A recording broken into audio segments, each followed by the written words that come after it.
5টার পরে আবার দেখবেন, আপনি দেখবেন যে বা সবাই দেখবে 5টার পরে কিন্তু যা হোক করে একটা বুঝিয়ে সুঝিয়ে ওদের ছেড়ে দেবে আর কি। কারণ অযোগ্যদের লিস্ট জীবনে কোনোদিন বার করবেন না, সেটার জন্য ওনার কিছু স্বার্থ লুকিয়ে আছে, সেই জন্যই উনি অযোগ্যদের লিস্ট বার করবেন না। কেন বলতে পারছেন না? সুপ্রিম কোর্টের অর্ডার আছে অযোগ্যদের লিস্ট বার করে দাও, তাহলে তো পরীক্ষা করতে পারবে না। তাহলে কি আবার সর্বোচ্চ বিচারপতি সর্বোচ্চ ন্যায়ালয়ের অর্ডার দিয়ে দিয়েছে, কোন মানুষ তথা মুখ্যমন্ত্রী প্রধানমন্ত্রী তারা কেউ কিন্তু এটা তার বাঁচাতে পারবে না। একমাত্র প্যানেল বাঁচাতে পারবে, যোগ্যদের বাঁচাতে পারবে। ডাক্তারদের সঙ্গে বৈঠক করেছিলেন, করে পুরো একেবারে যা বলেছিল সব সত্য, ঠিক এদের সঙ্গে আজকের যা বৈঠকে আমরা গতকাল দেখেছি যে যোগ্য শিক্ষকদের একাংশ বিকাশ ভবনে যায় এবং প্রাপ্তবয়স্কের সঙ্গে দেখা করতে যান, কিন্তু প্রাপ্তবয়স্কের সঙ্গে না হয় শিক্ষার্থী দিবসে এখন।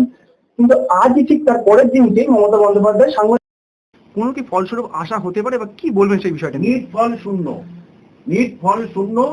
ওনার যে এ বি সি, কারণ সর্বোচ্চ বিচারপতি সর্বোচ্চ ন্যায়ালয়ের অর্ডার দিয়ে দিয়েছে, কোন মানুষ তথা মুখ্যমন্ত্রী প্রধানমন্ত্রী তারা কেউ কিন্তু এটা তার বাঁচাতে পারবে না।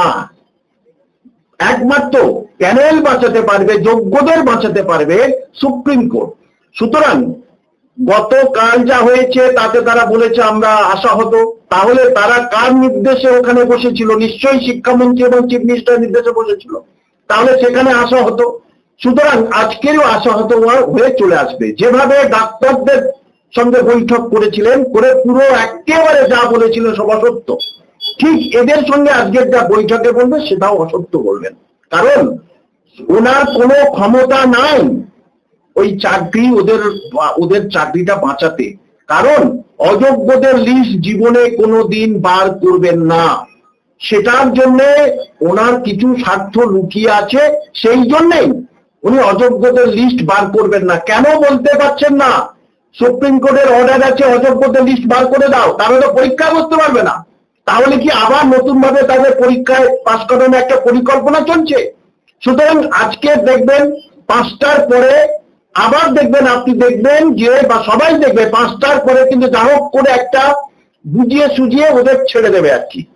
এবং যারা বলছেন যে যোগ্য প্রার্থী চাকরিহারা যে আমরা পরীক্ষায় কেন বসবো, সুপ্রিম কোর্টের রায় আছে পরীক্ষায় বসতে হবে, কোনো উপায় নেই। কোনোভাবেই চাকরি রাখা ওদের কষ্টকর, মানে চাকরি থাকবেই না, এটা খুব স্বাভাবিক, কারণ সুপ্রিম কোর্টের উপরে আমরা কেউ নয়। কিন্তু সুতরাং মুখ্যমন্ত্রীও যদি আগে বলেছিলেন তোমাদের সবার চাকরি যাবে, এই সবার চাকরি থাকবে, উনি সুপ্রিম কোর্টকে অপমান করেছিলেন, একটা চিঠি খেয়েছিলেন উনি।